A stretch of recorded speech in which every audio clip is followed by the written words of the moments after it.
Good evening, everyone. In aldehyde, ketones, and carboxylic acid, till now we have completed aldehyde and ketones. We saw their introduction, the structure of the carbonyl group, methods of preparation of aldehyde and ketones, then physical properties as well as their chemical properties. Now we are moving on to the next part of this chapter, which is carboxylic acid. And in carboxylic acid, we are going to start with nomenclature and structure of carboxyl group. So before I start with the nomenclature, let's have a brief introduction of the carboxylic compounds as well. This carboxylic group is nothing, it is carbonyl group which is attached to one OH group. Carbonyl group में we have there two valencies of carbon free, right?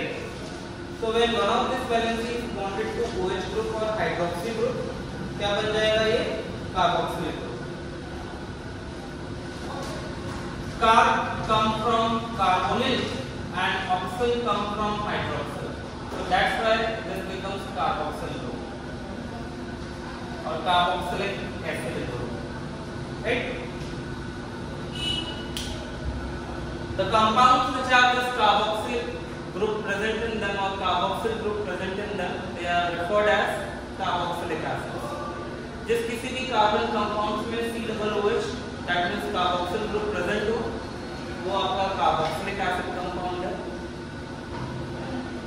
Further, these compounds are among the earliest member of the compounds which were obtained from or which were derived from plants and animals.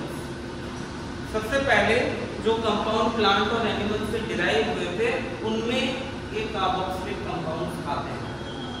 That is why most of the carboxylic acids are known by their tribal names. ज्यादातर carboxylic acids का tribal name से ही वो popular है. Tribal name समझते हो? Tribal name that means the name which is given from source और origin. ऐसा नेम जो सोर्स और ओरिजिन ऑफ कंपाउंड से डिराइव किया जाता हो, that is known as tribal name. Fine. जैसे formic acid, methanoic acid is having the tribal name as formic acid. Why formic acid? So it is obtained from red ant. Red ant जब sting करती है it injects formic acid और red ant को formica कहा जाता है. Formica से बना formic acid. Same way acetic acid is present in vinegar and vinegar is also known as acetum. तो acetum से बना acetic acid. इसी तरह butyric acid. Butyric acid is obtained from rancid butter और rancid butter को कहते हैं beauty rum. तो beauty rum से बन गया butyric acid. Fine. So this is regarding the tribal name of the carboxylic compound. Carboxylic compounds can be aliphatic as well as aromatic. Carboxylic acid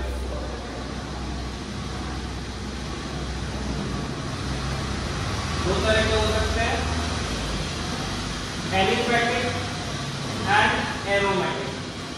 क्या difference है दोनों में? What are the differences between these two? Aliphatic में क्या होगा? Open chain और branch chain, whereas aromatic में COH is bonded to aromatic ring. Aromatic ring से bonded होगा, that is aromatic carboxylic acid. इसमें एक और एडिशनल याद रखना है, fatty acids. Fatty acids, fatty acids जो हैं they are among the higher numbers of carboxylic acids. Aliphatic carboxylic acids के higher numbers in which the number of carbon atom is 12 to 18. क्या याद रखोगे? Higher numbers of aliphatic carboxylic acids. Higher numbers of aliphatic carboxylic acid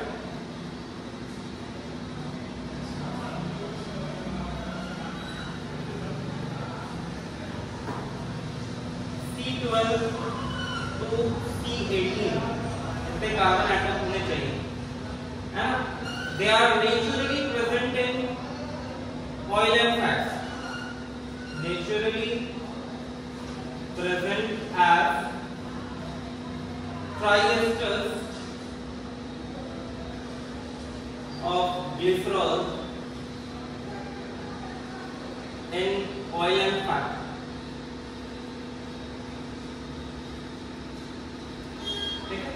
So as they are naturally present in oils and fats, they have been given the name as fatty acids. ठीक है? C12 to C18 वाले जो carboxylic acids हैं वो naturally ester के form में oil और fats में प्रेजेंट होते हैं, इन्हीं को हम फैटी एसिड्स कहते हैं। ये आपने 10th स्टैंडर्ड में भी पढ़ा होगा, सैपोनिफिकेशन रिएक्शन जहाँ आया था उस पार्ट में पढ़ा होगा, राइट? थोड़ा बहुत नोमेनक्लेचर एक बार आपको रिमाइंड करा दूं। नोमेनक्लेचर में IUPAC नोमेनक्लेचर कैसे देते हैं? IUPAC naming that is alkane, इसमें से हम E को ड्रॉप कर देते हैं and oic acid suffix add कर देते हैं, तो ये बन जाता है alkanoic acid, right? This is the way IUPAC name is given. Tribal names तो अभी मैंने स्टार्टिंग में बता दिए, राइट? इसमें कुछ कंपाउंड्स ऐसे भी हैं जिनके कॉमन नेम से वो पॉपुलर है और आपको कॉमन नेम याद रखना पड़ेगा, जैसे ऑक्सैलिक एसिड। ऑक्सैलिक एसिड क्या है? This is oxalic acid, right? ये ऑक्सैलिक एसिड है। IUPAC नेम क्या होगा? इथेन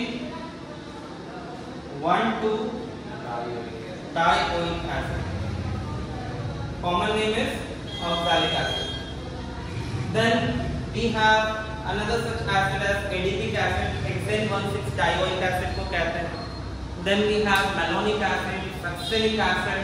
इनका common name और IUPAC नेम दोनों आना चाहिए, ठीक है? Then one more example is, जैसे suppose अगर ये compound है, what will be the IUPAC name?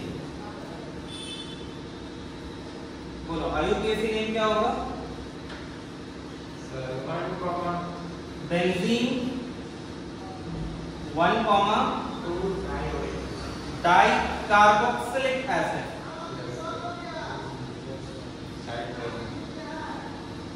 प्रथम एक चीज याद दिला दो कि अगर कार्बोक्सिलिक ग्रुप का कार्बन एटम चेन का पार्ट है तो सफिक्स ओइक एसिड, और अगर ये चेन का पार्ट नहीं है then it is simply carboxylic acid, और इसका कॉमन नेम होता है थालिक एसिड।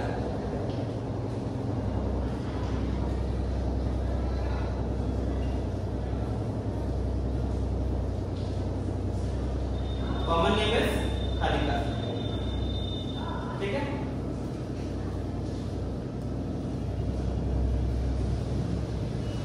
इसी तरह अगर बेंजीन 1,4 डाइकार्बोक्सिलिक एसिड हुआ तो उसका कॉमन नेम होगा tough phthalic acid. Tough phthalic acid जिसके पॉलीमराइजेशन से मिलता है, अगर टफ थैलिक एसिड की पॉलीमराइजेशन इथिलीन ग्लाइकोल से की जाए तो उससे बनता है पॉलीइथिलीन टफ थैलेट, और polyethylene tough phthalate is that material जो आपका पानी का बोतल है, दैट इज PET बोतल, उस पे देखना PET लिखा हुआ होगा। खैर पॉलीमर चैप्टर अभी सिलेबस से हट गया है तो उसमें बहुत ज़्यादा डीप में नहीं जाते हैं, अभी फिलहाल यहाँ रखते हैं थालिक एसिड, बेंजीन 1,2 डाइकार्बोक्सिलिक एसिड, और अगर 1,4 पोजीशन पे हुआ तो टफ थैलिक एसिड, ठीक है? स्ट्रक्चर ऑफ कार्बोक्सिलिक ग्रुप भी मैं आपको इसी में बता देता हूँ। In carboxyl group around carbon atom all the bonds lie in the same plane at an angle of about 120 degree. ये सारे बॉन्ड सेम प्लेन में होते हैं and they lie at an angle of around 120 degree. इसमें further you can show this electron shifting over here, pi electron pair, तो क्या आएगा next oxygen atom पे you will have now 3 lone pairs, negative charge here OH, and carbon atom is now left electron deficient, so positive charge. तो carbonyl carbon की तरह ही here also you can see that carboxylic carbon is electrophilic. जैसे carbonyl carbon में था, carbon पे positive charge आ रहा था, यहाँ पे भी पॉजिटिव चार्ज आ रहा है, मींस ये भी इलेक्ट्रोफिलिक है। बट एक और चीज समझने जैसी है कि इसकी इलेक्ट्रोफिलिसिटी कार्बोनिल कार्बन से कम है। क्यों कार्बोनिल कार्बन से कम है? Because of this resonance. यहाँ क्या होगा? In between carbon and oxygen a double bond will get formed। तो कार्बन का पॉजिटिव चार्ज तो चला गया ना, और ये ऑक्सीजन के now we have only one lone pair and positive charge. तो इस स्ट्रक्चर में आपको क्या क्या चीजें याद रखनी है? All bonds lie in the same plane, bond angle is 120 degree, carboxylic carbon is also electrophilic like carbonyl carbon, but electrophilicity of carboxyl carbon is less than carbonyl carbon. इसकी इलेक्ट्रोफिलिसिटी कार्बोनिल कार्बन से कम है, right? Fine, चलिए। तो this is about brief introduction of carboxylic compound.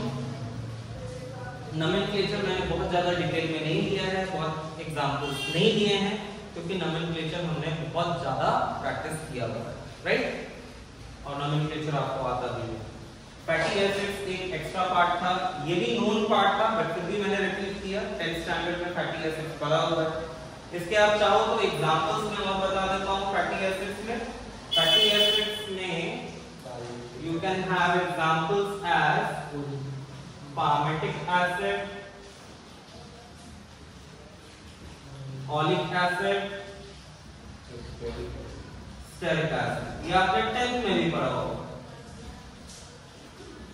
Palmitic acid is C15H31COOH, oleic acid is C17H33COOH, and stearic acid is C17H35COOH।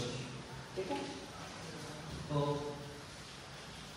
अब next topic पर move करते हैं, जो कि है methods of preparation of carboxylic group. Fine, चलिए now next let's continue with preparation of carboxylic acids। तो one by one we will take all methods here। पहला मेथड है preparation of carboxylic acid में from alcohol।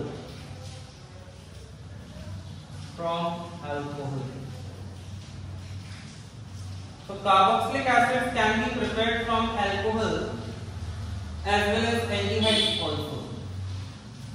From alcohol and aldehyde oxidation से मिलता है। This is obtained upon oxidation of alcohol and aldehyde।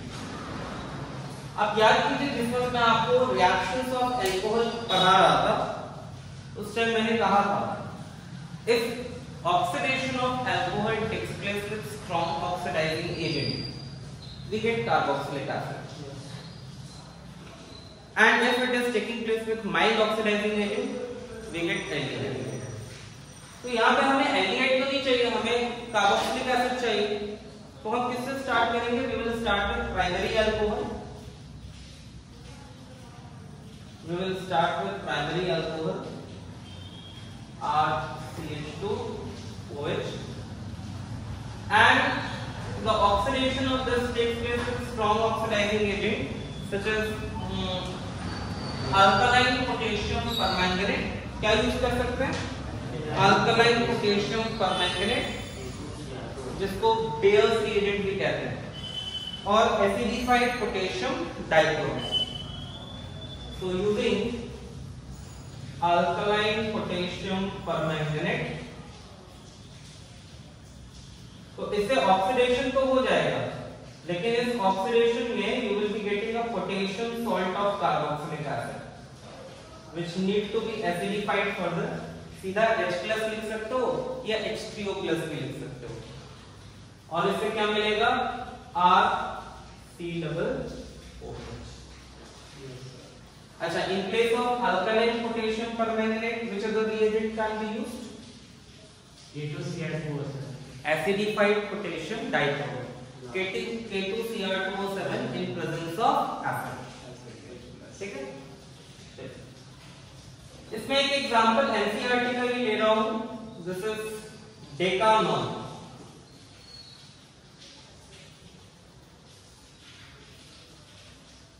ये compound क्या है? Decanol, right? And decanol on oxidation with Jones reagent. अब ये जोन्स रिएजेंट क्या है? CrO3 and H2SO4. This is known as Jones reagent. So on oxidation with Jones reagent, this will be forming decanoic acid. क्या मिलेगा आपको?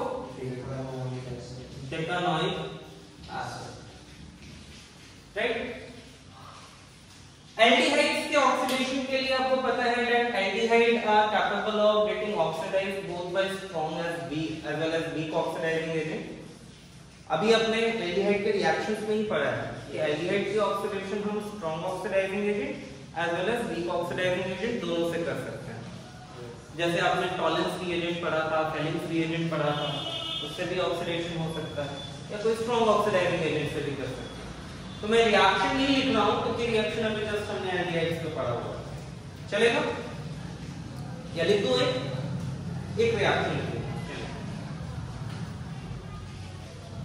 RCHO क्या हो गया ये?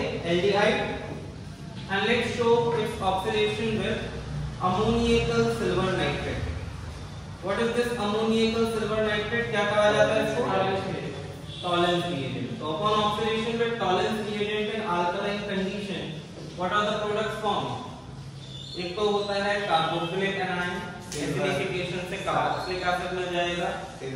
Silver mirror is formed on inner wall of the test tube. Water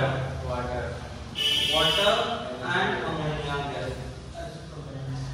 आपको basically से इंतजार होगा इस रिएक्शन को लेबोरेटरी में देखने का, राइट? देखेंगे हम लोग किचन लेबोरेटरी में देखेंगे. शेयर यार करेगा ना. हाँ, उसकी चिंता आप मत करो. Second. Next, let's see the preparation of carboxylic acid from nitriles. Preparation of carboxylic acid from nitriles. So carboxylic acids can be prepared from nitriles. How this preparation from nitriles will take place? So nitrile का we will do hydrolysis. Yes, nitriles upon hydrolysis will be first forming amide. But provided the condition, if hydrolysis is taking place in the mild condition. Mild condition का मतलब हुआ कि वहां पर temperature कम होना चाहिए hydrolysis के बाद. तो उस माइल्ड कंडीशन में हाइड्रोलिसिस अगर करते हैं या पार्शियल हाइड्रोलिसिस करते हैं तो nitrile will first result into, क्या मिलेगा नाइट्राइल से? It will first result into amide. This hydrolysis can take place in acid or alkaline condition, and the first product formed here will be amide. पहले क्या मिलेगा? Amide. And amide is further hydrolyzed. amide का further hydrolysis करेंगे, दिख रहा है मुझे. So that will be forming carboxylic acid. ठीक है? अगर नाइट्राइल की हाइड्रोलिसिस में डायरेक्ट हीटिंग साइन दे दिया जाए तब तो समझ लेना कि वो कंप्लीट हाइड्रोलिसिस होगा, product will be carboxylic acid. लेकिन अगर हाइड्रोलिसिस में पहले आपको हीटिंग साइन नहीं यूज की है, जस्ट सिंपली H+ और OH- लिखा हो, माइल्ड कंडीशन में हाइड्रोलिसिस लिखा हो, तो पहले अमाइड देन कार्बोक्सिलिक एसिड. और इसमें साथ साथ एक और प्रोडक्ट फॉर्म होगा व्हिच इज फाइन. इसमें आप एक दो एग्जांपल चाहो तो एक ही एग्जांपल और ऐड कर देता हूं इसमें। बेंजामाइड का कन्वर्जन बेंजोइक एसिड में लिखा देता हूं।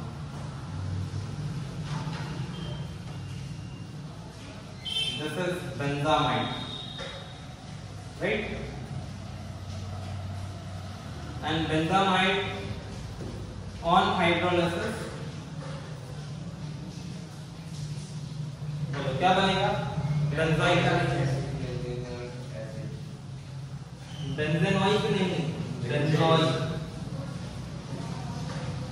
बेंजीन कार्बोक्सिलिक एसिड के बोलो।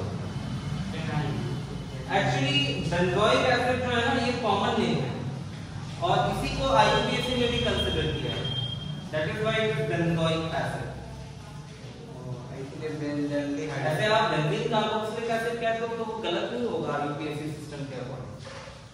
फाइन, एक एग्जांपल काफी है। नेक्स्ट देखते हैं फ्रॉम अल्काइल बेंजीन।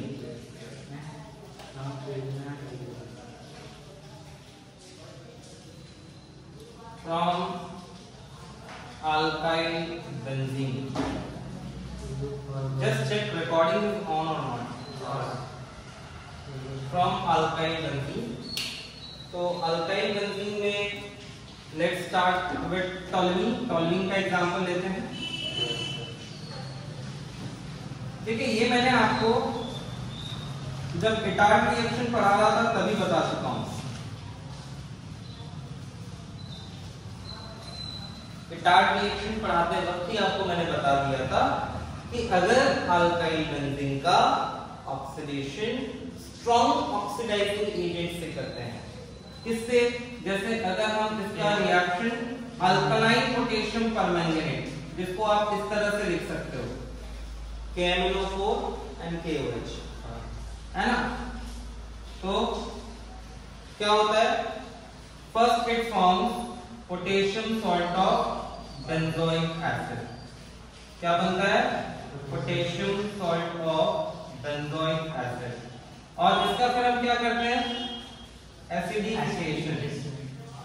आप H+ लिखो या H2O+ लिखो and this gives benzoic acid. अब इस रिएक्शन की खासियत ये है कि आप यहाँ पे टोल्यूइन लो, मींस मिथाइल बेंजीन लीजिए, इथाइल बेंजीन लीजिए, प्रोपाइल बेंजीन लीजिए, whatsoever may be the length of this alkyl chain. Under this reaction, the entire side alkyl chain will get oxidized and will become carboxylic. मतलब यहाँ methyl benzene में benzoic acid मिला, ethyl benzene में भी benzoic acid मिलेगा, propyl benzene लोगे तो भी बेंजोइक एसिड मिलेगा। Getting it? क्लियर? तो ये रिएक्शन भी आपका एक्चुअली जाना पहचाना रिएक्शन है, पढ़ा हुआ रिएक्शन। चलिए नेक्स्ट देखते हैं फ्रॉम ग्रिग्नार्ड रिएक्शन।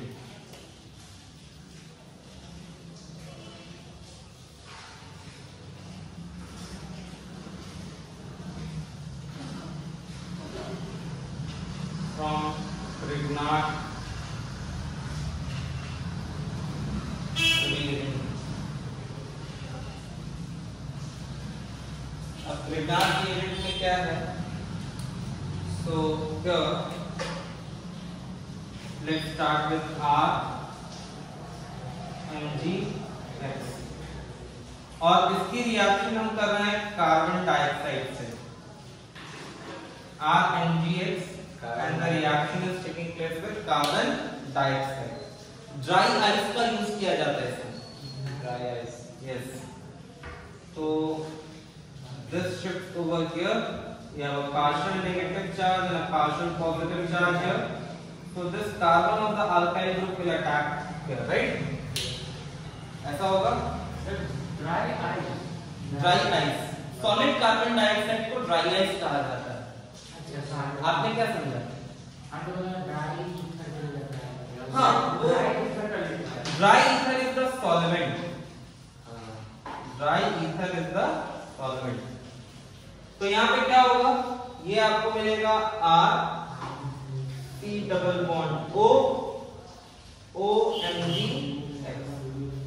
इसमें कंफ्यूज नहीं होना, थोड़ा ऊपर नीचे हो गया। मैं ऐसा करता हूँ, यहाँ पे इलेक्ट्रॉन पेयर की शिफ्टिंग यहाँ पे कर, तो कंफ्यूजन नहीं होगा, चलेगा? अब इसके बाद नेक्स्ट क्या करना है? What is the next step? Hydrolysis and acid medium. तो हाइड्रोलिसिस में यहाँ पे इसके अक्रॉस एडिशन होता है, H इधर OH इधर, तो this gives R C double bond O OH means carboxylic acid and Mg OH X, this is the byproduct, right? ये भी आप एक बार में समझ जाओगे क्योंकि इस तरह का रिएक्शन हमने ऑलरेडी पढ़ा हुआ है।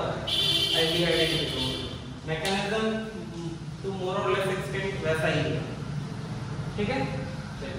दो मेथड और हैं, तो यहाँ पे पूरा कवर नहीं होता है,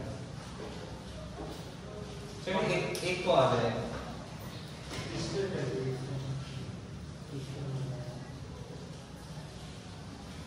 फ्रॉम एस्टर्स, देखिए ये भी आपको बता दूं कि जब हमने एस्टरिफिकेशन पढ़ा था ना, उस एस्टरिफिकेशन रिएक्शन में ही ये पढ़ लिया था कि एस्टरिफिकेशन इज रिवर्सिबल, है या नहीं? तो let's start with a general ester. मैंने जनरल फार्मूला लिखा है RC double bond O OR dash, this is general formula of the ester and we are doing this hydrolysis in acid medium. आप यहाँ पे H3O प्लस या H2O in presence of acid लिख सकते हो, तो आपको प्रोडक्ट क्या मिलेगा? RC double bond O OH and R dash OH। नहीं, इसमें there is one more method of doing the hydrolysis. आप बेस से भी हाइड्रोलिसिस कर सकते हो, तो बेस से हाइड्रोलिसिस का क्या तरीका है? Again here I am taking ester, general formula लिखा फिर, और इस बार मैं यहाँ पे हाइड्रोलिसिस में सोडियम हाइड्रोक्साइड बेस यूज कर रहा हूँ, राइट? तो बेस से फर्स्ट ऑफ ऑल ये क्या मिलेगा आपको? Sodium salt of carboxylic acid and alcohol, and this sodium salt of carboxylic acid upon acidification will give you carboxylic acid. Easy? Yes. Now only one method is left, that is from acyl halide.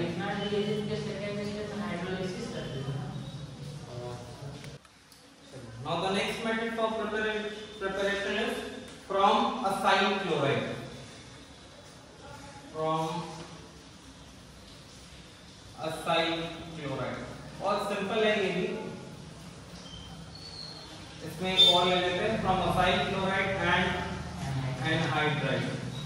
बहुत easy है, बहुत simple है ये, कुछ नहीं है इसमें।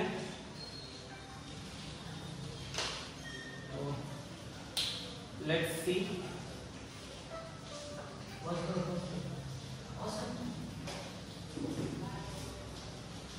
Acyl chloride में I am taking RC double bond O Cl, और इसकी कन्वर्जन इनटू कार्बोक्सिलिक एसिड में आपको दो अलग अलग तरीकों से बता रहा हूं। The first way is hydrolysis using H2O।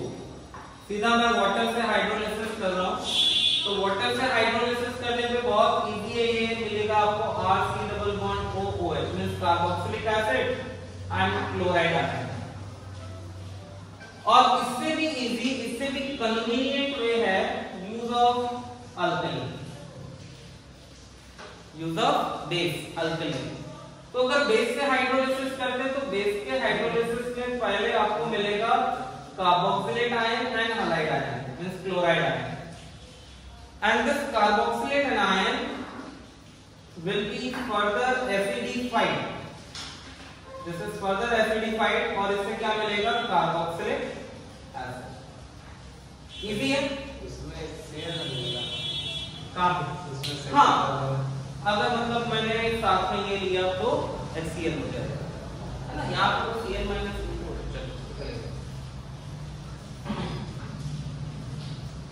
दूसरा एनहाइड्राइड का देख लीजिए। लाइक सपोज एनहाइड्राइड की हाइड्रोलिसिस सबसे इजी होती है, इसमें आपको एसिड या अल्कली यूज नहीं करना। जैसे मैंने यहाँ स्टार्ट किया, दिस इज एसिटिक एनहाइड्राइड, और एसिटिक एनहाइड्राइड की हाइड्रोलिसिस मैं करता हूँ वाटर से, तो इसमें आपको मिलेगा 2 मॉलिक्यूल्स ऑफ इथेनॉइक एसिड। एक और अलग डिफरेंट एग्जांपल ले लेता हूं, C6H5 C double bond O,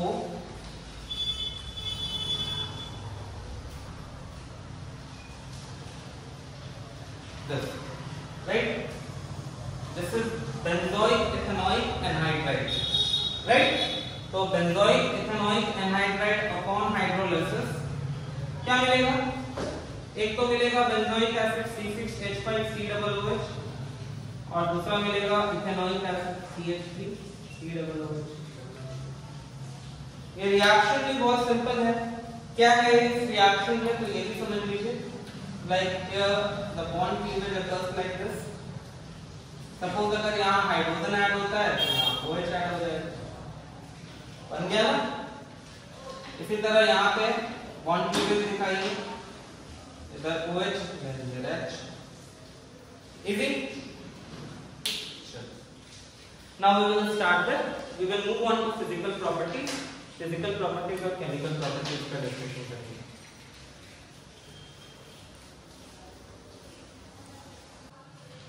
Physical properties of carboxylic acid, very few points to discuss in physical properties of carboxylic acid, क्योंकि हर एक चैप्टर में आप फिजिकल प्रॉपर्टीज पढ़ते आ रहे हो तो समझने में भी ज्यादा प्रॉब्लम नहीं है। देखिए कार्बोक्सिलिक एसिड में it has extensive intermolecular hydrogen bonding. Carboxylic acid undergoes extensive intermolecular hydrogen bonding. क्या याद रखोगे, extensive intermolecular hydrogen bonding.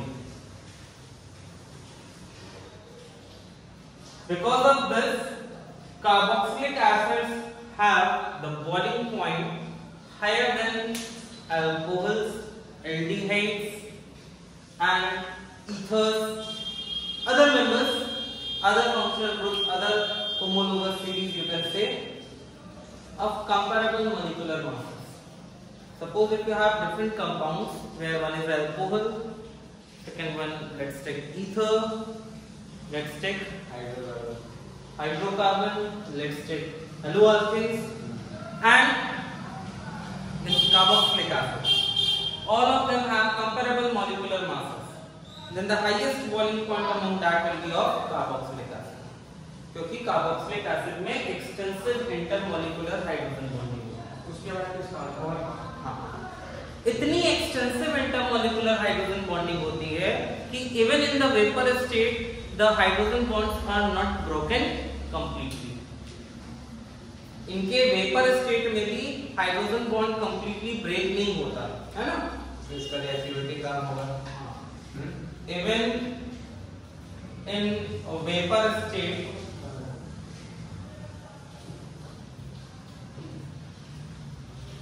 Hydrogen bond are not broken completely,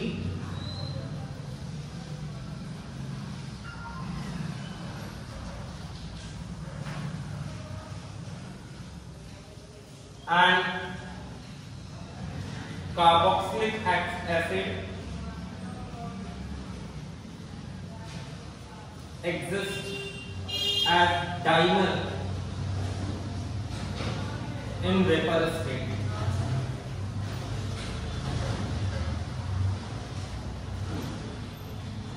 vapour state में भी इसके हाइड्रोजन बॉन्ड्स कंप्लीटली ब्रेक नहीं होते और बहुत सारे कार्बोक्सिलिक एसिड्स ऐसे हैं जो अपनी वेपर स्टेट में डाइमर के फॉर्म में एग्जिस्ट होते हैं because of this hydrogen bonding.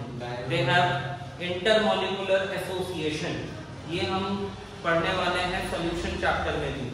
एक पार्ट आएगा एब्नॉर्मल मॉलिक्यूलर मास का, जिसमें कार्बोक्सिलिक एसिड्स के एग्जांपल को पढ़ेंगे that they undergo association of molecules. लेकिन अभी फिलहाल आप ये समझिए कि डाइमर का फॉर्मेशन कैसे होता है। डाइमर का क्या होता है? जिसमें दो कार्बोक्सिलिक एसिड हो, जैसे suppose if I am taking ethanoic acid as example, तो इसमें इथेनॉइक एसिड में I am writing two molecules like this,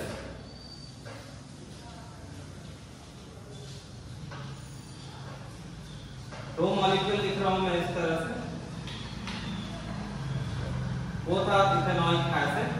तो वेपर स्टेट में क्या होता है, वेपर स्टेट में this ethanoic acid have hydrogen bond present between them like this, है ना। और इसी हाइड्रोजन बॉन्ड की वजह से क्या होगा कि दो मॉलिक्यूल आपस में जुड़े हुए, तो एक्चुअली मर का मतलब होता है पार्ट और डाइमर का मतलब हुआ दो part. So when two parts are joined together they have association, इसीलिए इसको क्या कहेंगे, डाइमर। फाइन। इससे क्या पता चलता है, इससे पता चलता है कि कार्बोक्सिलिक एसिड की बॉइलिंग पॉइंट सबसे हाई है, राइट। एक और चीज आपको बता दूं कि कार्बोक्सिलिक एसिड्स में like there is no such carboxylic acid which is found in gaseous state at the room temperature। gaseous state में carboxylic acid का existence room temperature पे नहीं होता। they are in liquid state around आपके जो earlier members हैं, methanoic acid, ethanoic acid, propanoic acid, butanoic acid, pentanoic acid, hexanoic acid, these are all in liquid state। और जो काफी हायर वन कार्बोक्सिलिक एसिड्स हैं, the higher carboxylic acids are in solid state। they are wax like solid। Higher carboxylic acid का existence कैसा होता है, as wax like solid, wax जैसे होते हैं, wax like solid। और जो lower members of carboxylic acid है, they will be found in the liquid state। ठीक है। बॉइलिंग पॉइंट इससे भी पता चल रहा है that they have boiling points high compared to alcohol, ethers and other organic compounds of comparable molecular mass। अभी तक हमने जितने भी कंपाउंड्स को डिस्कस किया है, उसमें ये बहुत ही क्लियर वे में आपको पता चल रहा होगा कि carboxylic acids have highest boiling point, नहीं। चलिए next let's understand about their solubility in water। So carboxylic acids are capable of forming hydrogen bond with water molecule। साफ दिख रहा है, जैसे ये आपस में हाइड्रोजन बॉन्ड फॉर्म कर रहे हैं, वाटर में डालोगे तो वाटर का हाइड्रोजन बेस से एसोसिएट होगा, वाटर के साथ भी ये हाइड्रोजन बॉन्ड का फॉर्मेशन करेंगे, क्योंकि कार्बोक्सिलिक ग्रुप में हाइड्रोजन एटम तो है ही नहीं, ऑक्सीजन एटम भी है, और वाटर मॉलिक्यूल में भी है oxygen and hydrogen both. So they will be forming hydrogen bond with water molecule, and that is why the lower members of carboxylic acids are readily soluble in water। Carboxylic acids के lower members till butanoic acid are readily soluble in water। But later on क्या होगा, the increase in size of alkyl group will increase the hydrophobic action. Alkyl group जैसे जैसे size बढ़ेगा वैसे वैसे hydrophobic action बढ़ता जाएगा, और हाइड्रोफोबिक एक्शन बढ़ने से क्या होगा, द सॉल्युबिलिटी विल डिक्रीज। तो क्या क्या पॉइंट्स, की पॉइंट्स सिर्फ मैं लिख रहा हूं, miscible in water, miscible in water due to formation of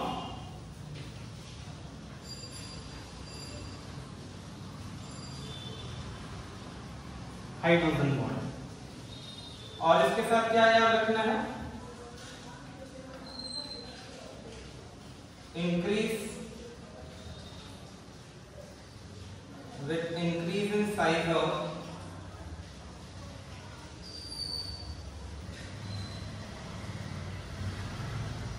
alkyl group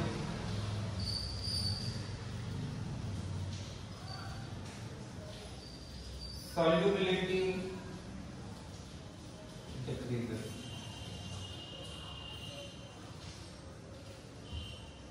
alkyl group का साइज जैसे जैसे बढ़ेगा सॉल्युबिलिटी डिक्रीज होती जाएगी। ठीक है, इजी सिंपल है ना। एक चीज आप और जान लीजिए कि जो lower members of carboxylic acid हैं, the lower members of carboxylic acid do not have a good order, smell अच्छा नहीं होता उनका, they have you can say they have foul smell. जैसे आप एसिटिक एसिड कभी स्मेल किए हो? एसिटिक एसिड, विनेगर जो आप लेते हो स्मेल किए हो, that is only 7 to 8% solution of ethanoic acid. अगर आप इथेनॉइक एसिड का pure form glacial ethanoic acid smell करोगे, pure ethanoic acid, it is so offensive, मतलब आपके इतना स्ट्रॉन्ग स्मेल लगेगा, पंजेंट सा, आपके नोज में इचिंग होने लगेगी। और अगर मैंने यहाँ पे इथेनॉइक एसिड का बोतल ओपन किया तो वो लास्ट तक स्मेल आएगा, इतना स्ट्रॉन्ग और ऑफेंसिव स्मेल होगा। तो ये lower members of carboxylic acid में होता है। जैसे जैसे आप हायर मेंबर्स की तरफ जाओगे, they practically become odourless. Higher member of carboxylic acids are odourless, उनका कोई ओडर नहीं होता, कोई स्मेल नहीं होता, but lower members have offensive smells. चलिए अब यहाँ पे मैं केमिकल प्रॉपर्टीज भी स्टार्ट कर दे रहा हूँ। Let's start chemical properties of carboxylic acid.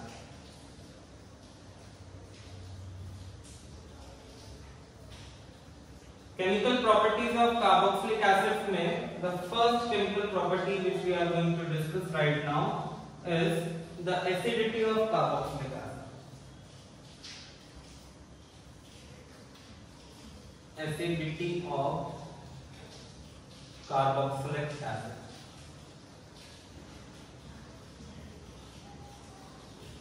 आप अच्छे से पहले समझ लेना क्योंकि ये पार्ट बहुत इंपॉर्टेंट है। इससे एप्लीकेशन बेस्ड क्वेश्चंस बहुत अच्छे ट्रिकी क्वेश्चंस आते हैं। Lot many questions come from this specific part. तो एक ही टॉपिक से बहुत सारे क्वेश्चंस बन सकते हैं, इसको पहले समझ लो, कंसंट्रेट कर, बाद में लिख लीजिएगा। एसिडिटी ऑफ कार्बोक्सिलिक एसिड में first we will be showing the reaction of carboxylic acid with metal, base and bicarbonates. So suppose if we do reaction of carboxylic acid with sodium metal, it gives sodium carboxylate, क्या मिला? Sodium carboxylate and hydrogen gas. Easy? Parawa reaction, 10th standard. Then carboxylic acid upon reaction with base like sodium hydroxide क्या देता है? Sodium carboxylate. Again it gives sodium carboxylate plus H2 plus water. and water. Very good. और फिर एक और parawa reaction बता रहा हूँ. Carboxylic acid upon reaction with carbonate salt like sodium bicarbonate. बोलो यहाँ क्या मिलेगा? H2 और CO2 मिलेगा। Yes. Sodium salt, H2 Sodium carboxylate, Plus CO2 water plus CO2. and carbon dioxide. Right? So all these reactions are actually pointing towards the acidic nature of carboxylic acid. नहीं? ये सारे ही reaction से पता चल रहा है कि कार्बोक्सिलिक एसिड का नेचर क्या है? एसिडिक है। एक चीज आपको और बता दूं कि जितने भी ऑर्गेनिक कंपाउंड्स हैं, डिफरेंट फैमिलीज और different homologous series of organic compounds हैं, उनमें the most acidic organic compound are carboxylic acid. Most acidic organic compounds कौन से हैं? Carboxylic acid. जितने भी आपने पढ़े हैं अभी तक और आगे पढ़ोगे उसमें most acidic organic compound are the carboxylic acid. ठीक है, चलिए अब इसमें और हम इंपॉर्टेंट चीजें डिस्कस करते हैं. Let us discuss the dissociation of carboxylic acid in water. So dissociation of carboxylic acid in water, मैं यहाँ पे इसके साथ H2O मॉलिक्यूल दिखाता हूँ और इसकी डिसोसिएशन दिखाता हूँ, क्योंकि वीक एसिड है तो वीक एसिड में आपको पता है पार्शियल डिसोसिएशन होता है. इस पार्शियल डिसोसिएशन से एक तो बनेगा हाइड्रोनियम आयन, राइट, और हाइड्रोनियम आयन के साथ क्या मिलेगा,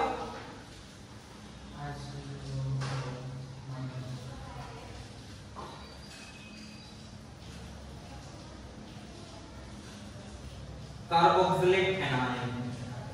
क्या मिला, carboxylate anion.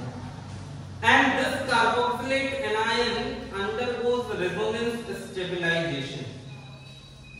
This undergoes resonance stabilization. उसकी resonance stabilization भी मैं यहाँ आपको शो कर रहा हूँ. समझ रहे हो ना सनी?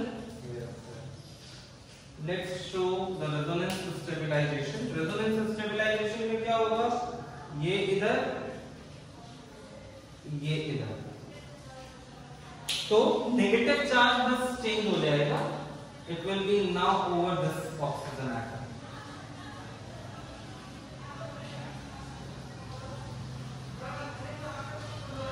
ऐसा ही होगा.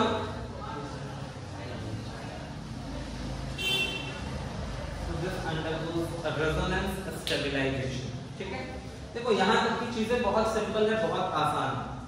अब यहाँ से बहुत ज्यादा आपको फोकस करने की जरूरत है, क्योंकि जो भी पार्ट आएगा उससे एग्जामिनेशन में एक नहीं कई क्वेश्चंस निकल के आते हैं, मल्टीपल क्वेश्चंस आते हैं. ठीक है, तो इसको समझिएगा. सबसे पहले मैं यहाँ देख रहा हूँ कि क्योंकि ये रिवर्सिबल प्रोसेस है, इक्विलिब्रियम एस्टैब्लिश हो सकती है, तो आई am writing expression of equilibrium constant. Equilibrium constant का एक्सप्रेशन क्या होता है, बोलो. Product of concentration of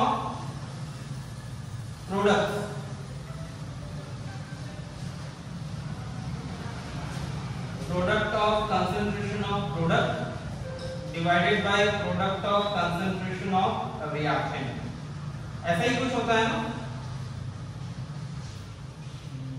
ऐसा ही कुछ होता है ना. ये क्या है, इक्विलिब्रियम कांस्टेंट. अब आप 11th स्टैंडर्ड में इक्विलिब्रियम चैप्टर में ये पढ़े थे कि when we have a pure liquid or a pure solid in the equilibrium involved, their concentration remains constant. है? तो यहाँ पे वाटर का कंसंट्रेशन तो कांस्टेंट होगा, है या नहीं? तो हम क्या करेंगे, हम ये वाटर की कंसंट्रेशन जो कांस्टेंट है उसको इक्विलिब्रियम कांस्टेंट से मल्टीप्लाई कर देंगे. Multiply the concentration of H2O here. Means equilibrium constant multiplied by the concentration of water, which is also constant here. So that is another constant which is known as Ka, acid dissociation constant. और acid dissociation constant के expression में क्या क्या रहा, hydronium ion concentration multiplied by carboxylate anion concentration divided by concentration of carboxylate acid. Right? एक question rise होता है कि what is the purpose of introducing the concept which we have learned in grade 11? आपको परेशान करने के लिए. Equilibrium constant वाला क्यों एक्सप्रेशन यहाँ पे डाला, पता है आपको, परेशान करने के बिल्कुल नहीं. आपको ये एहसास दिलाने के लिए कि आपने जो कुछ भी पढ़ा है उसका कॉन्सेप्ट आपके लिए बहुत इंपॉर्टेंट है. That concept has a long long long application. आपके लाइफ में हो सकता है, अगर भूले बढ़ के कोई इंडस्ट्री में चला गया, कोई एनालिटिकल केमिस्ट बन गया, कोई क्वालिटी कंट्रोल डिपार्टमेंट में चला गया, कोई रिसर्च एंड डेवलपमेंट डिपार्टमेंट में चला गया, तो ये ऐसे बेसिक चीजें हैं, ये ऐसे बेसिक कॉन्सेप्ट्स हैं जो बार बार यूज होंगे. इसका एप्लीकेशन एकदम मतलब यूं यहां होना चाहिए. ठीक है, अभी पर्पस ये था कि ए का एक्सप्रेशन यहां इंट्रोड्यूस करने का कि now we will be assuming the negative logarithm of K a. तो आपको पता है नेगेटिव लॉगरिथम ऑफ के ए क्या हो जाएगा, पी के ए। नहीं, जैसे pH क्या होता है, negative log of H plus ion concentration, वैसे ही Ka का negative logarithm will become pKa and pKa values are very useful in comparing the strength of acid। कैसे? तो इसमें एक ही चीज आपको याद रखना है, smaller the value of pKa, stronger is the acid। pKa की वैल्यू जितनी कम, एसिड उतना ही strong. Smaller is the value of pKa, stronger is the acid. Hydrochloric acid तो आप जानते हैं, हाइड्रोक्लोरिक एसिड की pKa वैल्यू होती है -7, कितना लो है। और आपको पता है hydrochloric acid strong acid, mineral acid है। उसके कंपैरिजन में you will be surprised to know that this particular carboxylic acid CF3COOH, इसको बोलते हैं ट्राइफ्लोरोएसिटिक एसिड। क्या नाम है इसका, trifluoroacetic acid. It has a pKa value of, pKa इसका होता है 0.23, लो तो है ना, लेकिन मिनरल एसिड के कंपैरिजन में कुछ लो नहीं, राइट। बट उसके बावजूद as the pKa value is small, if we compare this pKa value with acetic acid का pKa value, acetic acid की pKa value 4.17 के आसपास होती है, 4.17 के आसपास होती है। तो अगर आप इन दोनों को कंपेयर करो तो साफ पता चल जा रहा है pKa किसका का, इसका। तो कौन सा एसिड ज्यादा स्ट्रॉन्गर होगा, trifluoroacetic acid is stronger than acetic acid. Trifluoroacetic acid is stronger than acetic acid। क्यों? Because pKa value of trifluoroacetic acid is low। ठीक है, ये समझ में आ रहा है। इसमें एक चीज और याद रखिएगा, that if pKa is less than 1,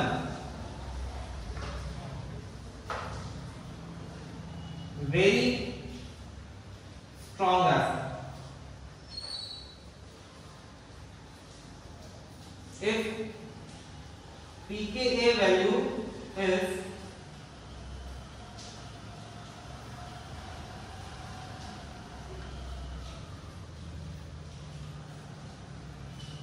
between 1 to 5, अगर pKa वैल्यू 1 to 5 के बीच में है, then moderately strong, moderately strong acid, right? If the pKa value between 5 to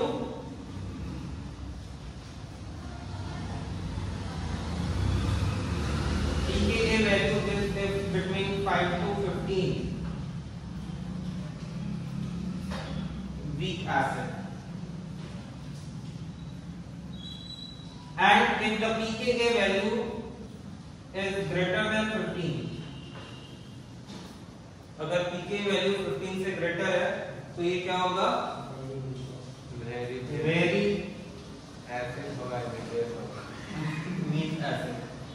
बोलो, एसिड में बेस होगा। नहीं ऐसा नहीं है, मतलब बताता हूँ। जैसे इसमें तो हाइड्रोक्लोरिक एसिड का एग्जांपल दे दिया, ट्राइफ्लोरोएसिटिक एसिड भी है, वेरी स्ट्रांग एसिड में आ जाएगा। मॉडरेटली स्ट्रांग एसिड में you can give example of acetic acid, benzoic acid, 4 से 5 के बीच में होते हैं। वीक एसिड में you can give example of not many carboxylic acid जिसमें आपको एग्जांपल दे सकते हो, ब्यूटानोइक एसिड का एग्जांपल दे सकते हो या हायर कार्बोक्सिलिक एसिड की एग्जांपल दी जा सकती है। ब्यूटरिक एसिड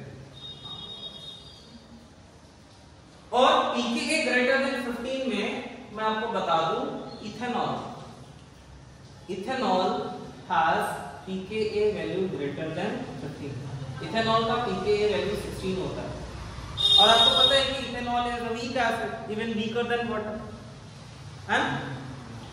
कार्बोक्सिलिक एसिड के लिए मैंने अभी बताया कि carboxylic acids are among the most acidic compounds, most acidic organic compounds. पूरे ऑर्गेनिक फैमिली में most acidic compounds carboxylic acids होते हैं। मतलब ये कार्बोक्सिलिक एसिड्स फिनॉल से भी ज्यादा एसिडिक होंगे। Many carboxylic acid or most of the carboxylic acids are stronger acid even than phenol। अब आपके माइंड में यहाँ पे क्वेश्चन स्ट्राइक होना चाहिए, आपके माइंड में होना चाहिए कि सर फिनॉल में हमने देखा था कि फिनॉल से जब फेनॉक्साइड आयन बनता है तो फेनॉक्साइड आयन के 5 डिफरेंट रेजोनेटिंग स्ट्रक्चर या 4 रेजोनेटिंग स्ट्रक्चर्स आपने शो किए थे, right. Phenoxide ion undergoes resonance stabilisation, याद आ रहा है, जिसमें मैंने बोला था कि फेनॉक्साइड फिनॉल से ज्यादा स्टेबल हो जा रहा है, ज्यादा स्टेबिलिटी की वजह से वो और ज्यादा H+ आयन का प्रोडक्शन कर पाएगा, याद आया। जबकि कार्बोक्सिलिक एसिड में आप देखो यहाँ पे तो मैंने 2 ही रेजोनेटिंग स्ट्रक्चर लिखा है। फिनॉल में कितना दिखाया था, फेनॉक्साइड में कितने दिखाए थे मैंने, 4 रेजोनेटिंग स्ट्रक्चर थे and here we can see only 2 resonating structure. उसके बावजूद मैं कह रहा हूं कि carboxylic acids are stronger compared to phenol, stronger acids compared to phenol. तो सोचने वाली बात है कि इसके पीछे क्या रीजन होगा, नहीं उसके लिए मैं आपको फेनॉक्साइड का भी रेजोनेटिंग स्ट्रक्चर यहाँ पे ड्रॉ करूंगा और आपको बताऊंगा कि क्या रीजन है। इसको जरा पॉज करो।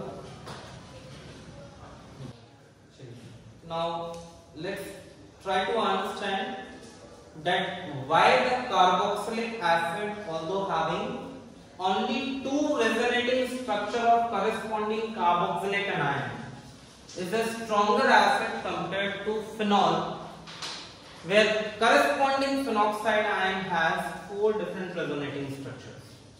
तो इसके लिए ना एक बार मैं आपको फिर से फेनॉक्साइड आयन की रेजोनेटिंग मैसेज अगर कुछ आता है तो ध्यान रखना। This is phenoxide ion, right? So phenoxide ion की resonating structure देखिए, ऐसा ही होगा ना। हाँ, ध्यान से देखिएगा, अभी नोट करने की जरूरत नहीं है, आप नोट कर लेना बाद में, पहले समझ लो।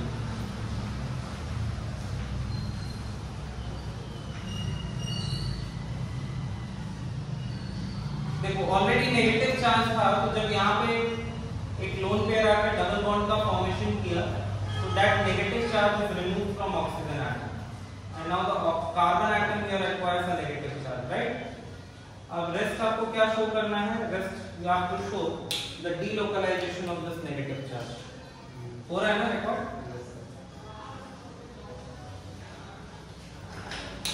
This green light is constant. So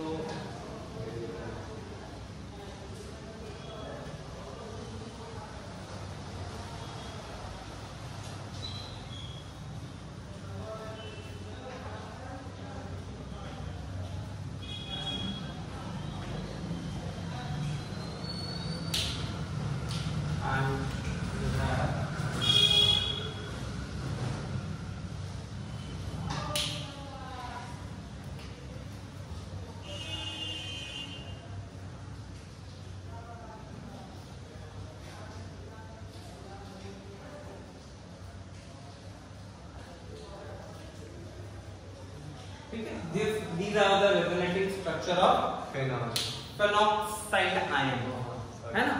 यहाँ पे कार्बोक्सिलिक एसिड का corresponding कार्बोक्सिलेट आयन है और उसकी रेजोनेटिंग स्ट्रक्चर है, और यहाँ पे फिनॉल का, फिनॉल से मिला फेनॉक्साइड जिसके रेजोनेटिंग स्ट्रक्चर यहाँ शो किए। अब ध्यान से दोनों रेजोनेटिंग स्ट्रक्चर को देखो और मुझे इसमें डिफरेंसेस बताओ कि आपको दो रेजोनेटिंग स्ट्रक्चर में क्या डिफरेंस नजर आ रहा है। ओनली 10 सेकेंड्स नहीं पता चल रहा? चलिए मैं बताता हूँ, आप तुरंत कैच कर लोगे, मैं बताऊंगा। पहला डिफरेंस, हाँ बोलो। पहला डिफरेंस ये है कि although we have two resonating structure over here, but the negative charge here among these two resonating structure is present over more electronegative oxygen atom only. नहीं, इसमें जो नेगेटिव चार्ज है कार्बोक्सिलेट एनायन में, वो negative charge more electronegative oxygen atom पे ही रह रहा है, जबकि यहाँ पे you can see only one structure where the negative charge is on oxygen atom. The rest आप देख सकते हो ऑक्सीजन एटम पे नेगेटिव चार्ज नहीं आ रहा, right? In fact, you can see that the negative charge here is delocalizing on lesser negative or lesser electronegative carbon atom. इस case में negative charge का delocalisation less electronegative carbon atoms पे हो रहा है, जबकि इस केस में negative charge remains on more electronegative oxygen atom. That is why the resonance stabilization in carboxylate anion is much more important than phenoxide का resonating or resonance stabilization. More important, more stabilizing. Carboxylate ion में जो आपको दो resonating structure दिख रहे हैं, that is more stabilizing as compared to the that of phenoxide ion. Why? So here you can see that the negative charge is moving only onto more electronegative oxygen atom, whereas here negative charge is going on even the less electronegative carbon atoms. Fine. So that is why carboxylate is more stable than phenoxide, and the corresponding carboxylic acid is a stronger acid than phenoxide. ठीक है? तो इसको कैसे याद रखोगे? कैसे लिखोगे इसका स्टेटमेंट? ये क्वेश्चन पूछा जाता है, बोर्ड का क्वेश्चन है, that although carboxylate ion has only two resonating structure, yet the carboxylic acid is stronger than phenol. Sir, you can again the resonating structure of क्या होगा? Carboxylate ion. Carboxylate ion, negative charge on the higher electronegative oxygen atom. Very good. Whereas in phenoxide, in higher electronegative carbon atom. Negative charge is moving on to less electronegative carbon atoms. इसमें high oxygen, उसमें less carbon. हाँ. Fine. Yes. चलिए. And the resonating structure of carboxylic acid or carboxylate ion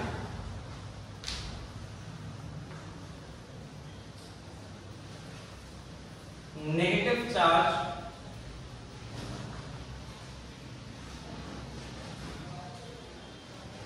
delocalize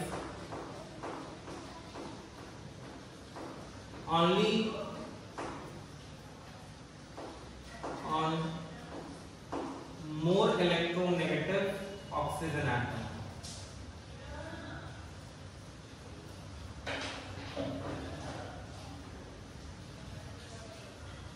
Whereas in phenoxide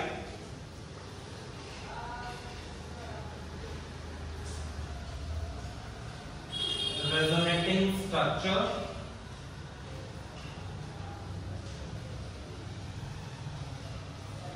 the negative charge delocalizes to less electronegative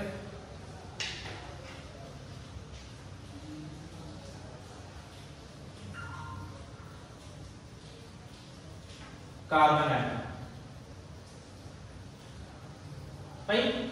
In the resonating structure of carboxylate ion, negative charge delocalizes only on more electronegative oxygen atom, whereas in phenoxide's resonating structure, the negative charge delocalizes to less electronegative carbon atom. Therefore, the carboxylate ion is more stabilized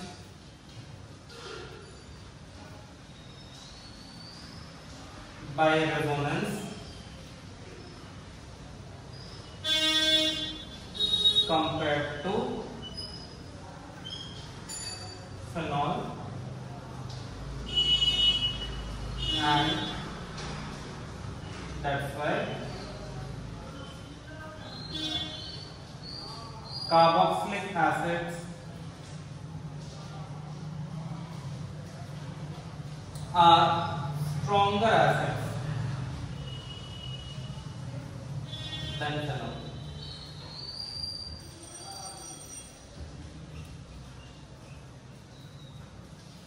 उम्मी बाबा इसका अच्छा से practice कर लेना, board examination में पक्का पूछा जाएगा ये। मेरा फेवरेट पार्ट है इस चैप्टर का, ठीक है।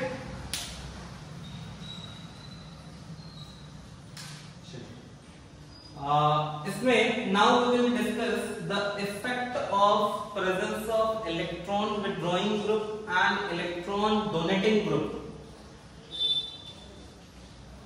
with this carboxylic carbon over the acidic strength, ठीक है। यहाँ पे डिस्कस कर लूं, आ जाएगा आराम से, चलेगा। Effect of electron withdrawing group and electron donating group on the acidic strength of carboxylic acid, ठीक है। यहाँ पे मैं डिस्कस कर देता हूँ, प्लीज आप लोग जरा बाद में नोट कीजिएगा, पहले समझ लो। ये क्लियर है ना सर? इसका अगर कुछ प्रॉब्लम हो, sure I will repeat it again, but try to understand the importance of this topic, ठीक है। आ रहा है समझ में? चलिए, now let's see effect of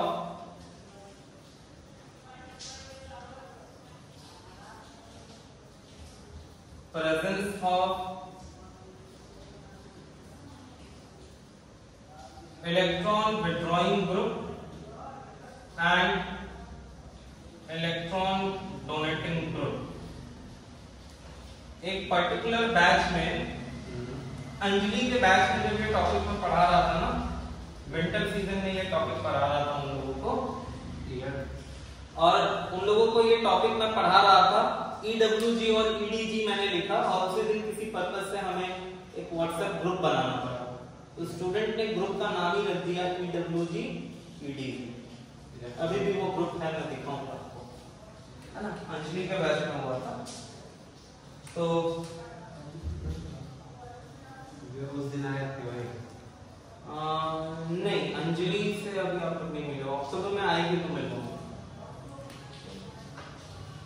So effect of presence of electron withdrawing group and electron donating group, इसमें एक बार फिर से आप जरा कार्बोक्सिलिक आयन को समझिए।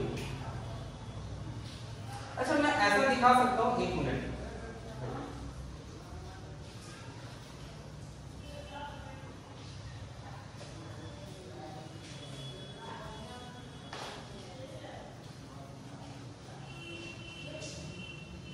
इसको समझने से पहले एक चीज ये भी समझ लीजिए कि यहाँ पे आप देख रहे हो कि नेगेटिव चार्ज लगातार इन दो कार्बन एटम्स पे मूव कर रहा है, नहीं?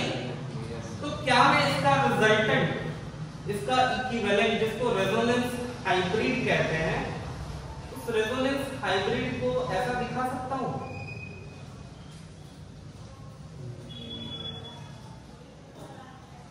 ऐसा दिखा सकता हूं? क्या दिखाया मैंने? डॉटेड डॉटेड लाइन से क्या पता चलता है? Negative charge is continuously moving on to this to oxygen atom और यहाँ नेगेटिव चार्ज भी शो करते हैं। ऐसे दिखा सकता हूँ।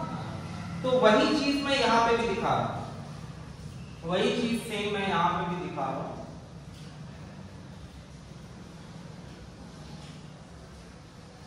ठीक है, नेगेटिव चार्ज इज डीलोकलाइज्ड। और यहाँ पे कौन सा ग्रुप है? Electron withdrawing group. तो इसकी तो लॉटरी लग गई ना, इसकी लॉटरी लगी या नहीं? दोनों से इलेक्ट्रॉन विथड्रॉइंग ग्रुप को क्या चाहिए? इलेक्ट्रॉन चाहिए, नहीं मुझे तो बस इलेक्ट्रॉन चाहिए। तो ये इलेक्ट्रॉन को अपनी तरफ पुल करेगा। जब ये इलेक्ट्रॉन को अपनी तरफ पुल करेगा तो यहाँ जो नेगेटिव चार्जेस होंगे उसकी इफेक्ट कम हो जाएगी, मतलब इसकी स्टेबिलिटी बढ़ जाएगी। इलेक्ट्रॉन अपनी तरफ पुल करेगा तो इलेक्ट्रॉन जब अपनी तरफ पुल करेगा तो इसका स्टेबिलिटी बढ़ा ना। स्टेबिलिटी का मतलब आप समझते हो, किसी भी नेगेटिव चार्ज और पॉजिटिव चार्ज स्पीसीज में स्टेबिलिटी का मतलब होता है you have to see that in what way the influence of that charge will be lowered. तो influence of negative charge will be lowered here when electron withdrawing group pulls electron toward it. Means ये carboxylate ion कैसा होगा? ज्यादा stable होगा, right? और जब ये ज्यादा स्टेबल होगा तो acidic strength corresponding carboxylic acid की कैसी हो जाएगी? अगर कार्बोक्सिलेट आयन ज्यादा स्टेबल हुआ, यहाँ पे देखो हमने क्या पढ़ा कि कार्बोक्सिलेट आयन ज्यादा स्टेबलाइज हो रहा है, इसलिए कार्बोक्सिलिक एसिड फिनॉल से स्ट्रॉन्गर एसिड। अब यहाँ इलेक्ट्रॉन विथड्रॉइंग ग्रुप और फर्दर कार्बोक्सिलेट आयन की स्टेबिलिटी को बढ़ा रहा है, तो एसिडिक स्ट्रेंथ बढ़ेगा ना। तो क्या याद रखोगे? Presence of electron withdrawing group increases stability of carboxylate ion and increases acidic strength of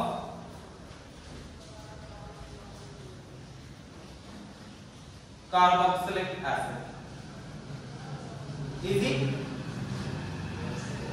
font थोड़ा छोटा हो गया, जूम करके देख रहे हो वीडियो में, ठीक है? Presence of electron withdrawing group increases stability of carboxylate ion and this further increases acidic strength of the carboxylate acid. ठीक है? जबकि दूसरे दुष्ट आत्मा की बात देखें, कुछ लोग बोलते हैं ना डिस्टेबलाइजिंग फैक्टर, प्लीज किसी के एब्सेंस में ऐसे कमेंट्स नहीं रखते।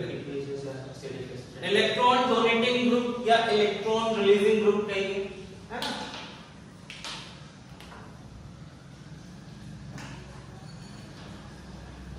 ये बेचारा नेगेटिव चार्ज से पहले ही एक बोझ लेके घूम रहा है, नहीं? और ऊपर से इलेक्ट्रॉन डोनेटिंग ग्रुप जो है वो भी कह रहा है कि भाई तू और इलेक्ट्रॉन ले ले मुझसे। तो क्या होगा? ये तो डिस्टेबलाइज हो गया ना। यहाँ पे कार्बोक्सिलेट आयन को ये डिस्टेबलाइज कर रहा है। तो कार्बोक्सिलेट आयन अगर डिस्टेबलाइज होगा तो कार्बोक्सिलिक एसिड की एसिडिक स्ट्रेंथ घट जाएगी। इस तरह से नहीं समझिए। कार्बोक्सिलिक एसिड, प्रथम कार्बोक्सिलिक एसिड आयोनाइजेस और डिसोशिएट्स तो किस carboxylate ion? Electron withdrawing group इस कार्बोक्सिलेट आयन को ज्यादा स्टेबल बनाता है। तो जब भी electron withdrawing group carboxylic carbon से बॉन्डेड होगा, कार्बोक्सिलेट आयन ज्यादा स्टेबल होगा और कार्बोक्सिलेट आयन ज्यादा स्टेबल होगा तो it will trigger more production of carboxylate ion, so you will have higher hydrogen ion or hydronium ion concentration, right? acidic strength ज्यादा होगा। जबकि अगर इलेक्ट्रॉन डोनेटिंग ग्रुप हुआ तो इलेक्ट्रॉन डोनेटिंग ग्रुप इसको डिस्टेबलाइज करेगा, इसके डिस्टेबलाइजेशन से इसका प्रोडक्शन कम हो जाएगा। You will have carboxylic acid more in the equilibrium mixture as compared to this. इससे क्या होगा, हाइड्रोनियम आयन भी तो कम हो जाएगा और हाइड्रोनियम आयन कम तो एसिडिक स्ट्रेंथ कम, ये तो उसकी ज्यादा हो जाएगी, राइट? तो कैसे याद रखोगे? Presence of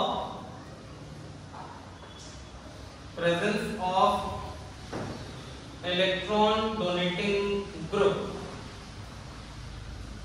destabilizes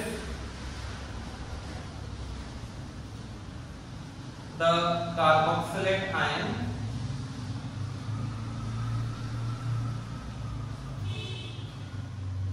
and decreases the acidic strength.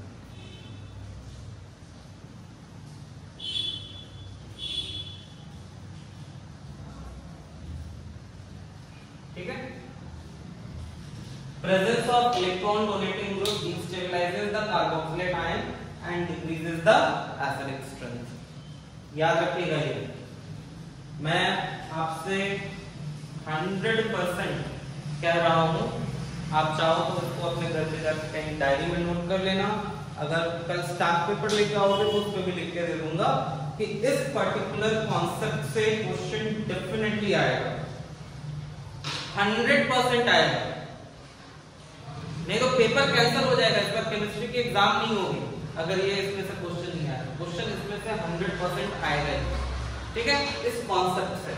और कैसे क्वेश्चन आएंगे वो भी आपको क्वेश्चन प्रैक्टिस के वक्त बताऊंगा, this kind of question will come, ठीक है।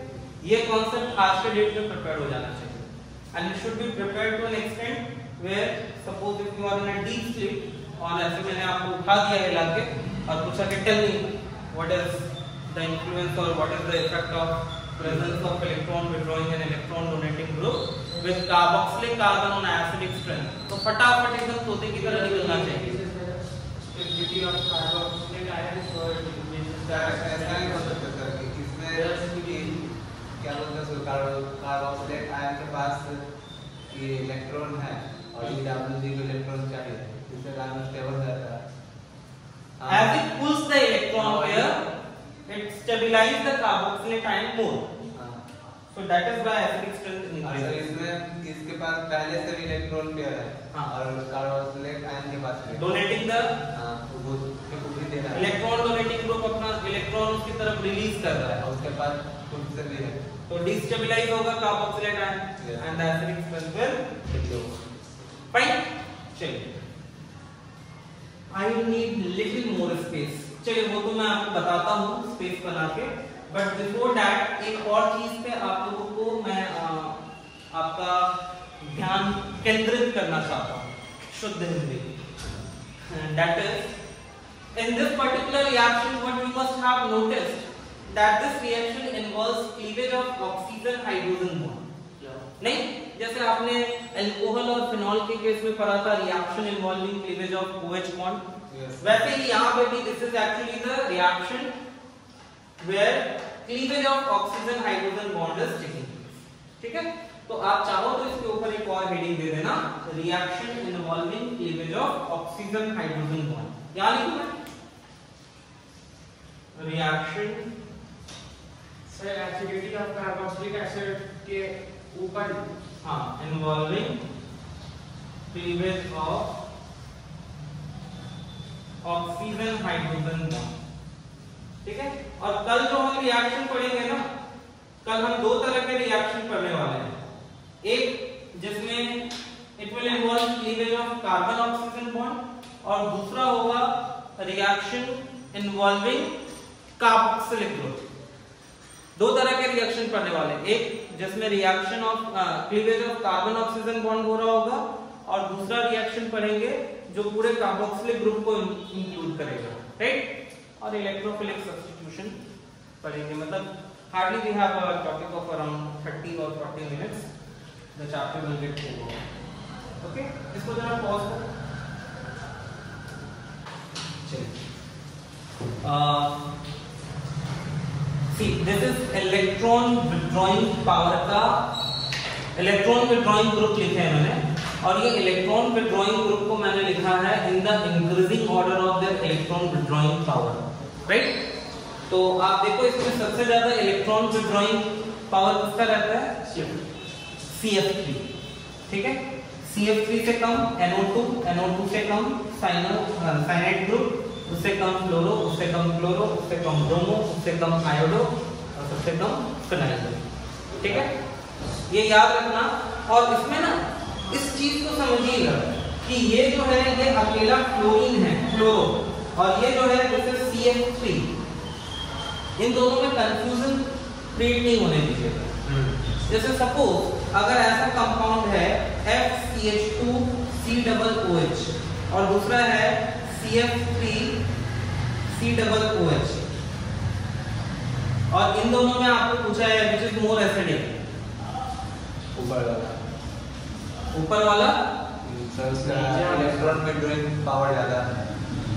इलेक्ट्रॉन विड्रॉइंग पावर तो इसका CF3 का ज्यादा है ना, ये तो सबसे स्ट्रॉन्गेस्ट ऑर्गेनिक, तो ये होगा ना सबसे ज्यादा, उसके का ज्यादा आता है वो, ठीक है। दूसरा सपोज अगर मैं आपको ऐसा दे दूं, वेट, अगर मैं आपको ऐसा दे दूं FCH2COOH और दूसरा दे दूं NO2CH2COOH, तो इसमें भी कंफ्यूज नहीं होना है। नीचे वाला इसमें ये ज्यादा एसिडिक होगा। Yes. इसमें बच्चे जो है ना अच्छे ब्रिलियंट बच्चे भी जो है इसमें गलती कर देते हैं, है ना। ये वाला केस समझ के FC नहीं होगा, CF होगा था। अगर सिंगल F है तो इलेक्ट्रॉन विड्रॉइंग पावर NO2 से उसकी कम है, right. Can you throw that duster?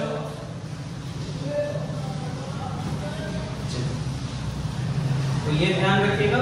Now अब जो बता रहा हूँ वो भी बहुत इंपॉर्टेंट है, बहुत अहम है।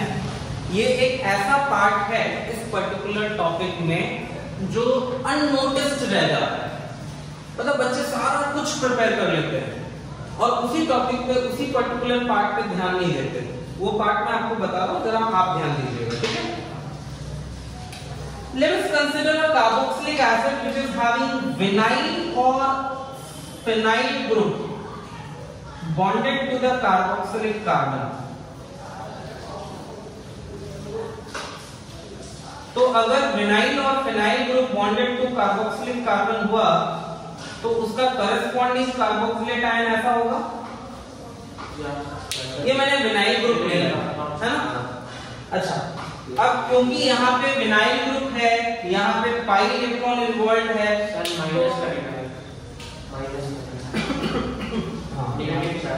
यहाँ पे माइनस लगेगा, राइट, नीचे वाला।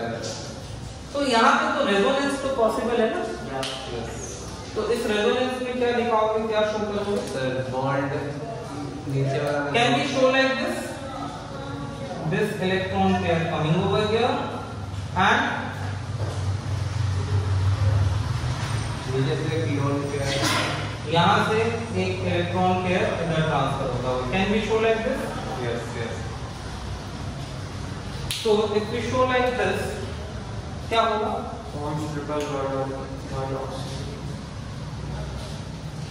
यहाँ पॉजिटिव चार्ज, यहाँ सिंगल बॉन्ड, यहाँ पे CH और इस कार्बन के बीच में डबल बॉन्ड और एक ऑक्सीजन तो नेगेटिव चार्ज था ही, दूसरा ऑक्सीजन भी नेगेटिव हो गया, राइट। तो इस रेजोनेटिव स्ट्रक्चर से क्या पता चल रहा है, क्या दिख रहा है आपको? यहाँ पे ये जो कार्बोक्सिलेट आयन है ये स्टेबलाइज हुआ या डीस्टेबलाइज हुआ? दिस इज स्टेबलाइज और डीस्टेबलाइज। No how stabilise? मैं कार्बोक्सिलेट आयन की बात कर रहा हूँ। ये जो पर्टिकुलर मैंने आपको रेजोनेंस यहाँ शो किया, इस रेजोनेंस को देख के आपको क्या लग रहा है कि कार्बोक्सिलेट आयन ये स्टेबलाइज हुआ या डिस्टेबलाइज हुआ? डिस्टेबलाइज हुआ ना। अरे ये तो देखो, ये इलेक्ट्रॉन इसकी तरफ आ रहा है ना, ऑलरेडी नेगेटिव चार्ज है और इलेक्ट्रॉन इसकी तरफ आ रहा है, तो this is actually destabilising situation. And looking at this destabilising situation,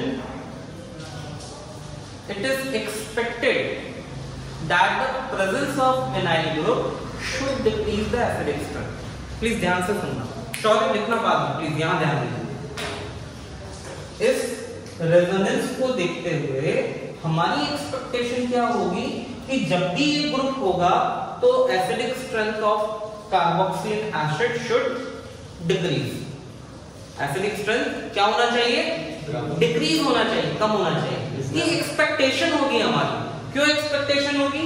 क्योंकि रेजोनेंस से पता चल रहा है कि कार्बोक्सिलेट आयन डिस्टेबलाइज हो रहा है, बट ऐसा होता नहीं। ऐसा क्यों नहीं होता है? उसका रीजन देखिए। उसका रीजन ये है कि this is sp2 hybridised carbon and it is causing sp2 hybridized carbon is more electronegative and it will be pulling up electron here actually. It will be causing minus I effect here. है ना? तो because of this ये destabilize नहीं करेगा, in fact ये stabilize करेगा, और जब stabilize करेगा तो acidic strength बढ़ेगा। ठीक है, समझो। एक बार फिर से रिपीट करता हूँ, क्या कह रहा हूँ मैं? विनाइल ग्रुप की प्रेजेंस से जब उसकी हम रेजोनेटिंग स्ट्रक्चर को कंसीडर करें तो ये देख के लगता है कि ये कार्बोक्सिलेट आयन को डिस्टेबलाइज कर देगा, और हमारी एक्सपेक्टेशन बन जाती है कि that will decrease acidic strength of the carboxylic acid. लेकिन ऐसा होता नहीं है। ऐसा क्यों नहीं होता है? क्योंकि this carbon atom which is bonded to the carboxylic group is sp2 hybridised. इसकी हाइब्रिडाइजेशन क्या है? sp2। और sp2 कार्बन तो ज्यादा इलेक्ट्रोनेगेटिव होता है, इलेक्ट्रॉन पुल करता है, माइनस I इफेक्ट कॉज करता है, राइट? तो because of that acidic strength will increase. Instead of destabilising carboxylate ion, ये कार्बोक्सिलेट आयन को और स्टेबलाइज करने लगेगा और एसिडिक स्ट्रेंथ इंक्रीज कर देगा। सेम ऐसा एक और केस में होगा अगर ये विनाइल की जगह फिनाइल ग्रुप हो, है ना? जैसे suppose if we compare the acidic strength of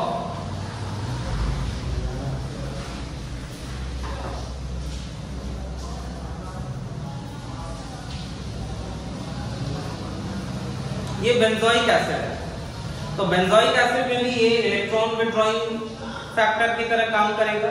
electron withdrawing power बहुत कम होगा, लेकिन it will be acting as electron withdrawing group.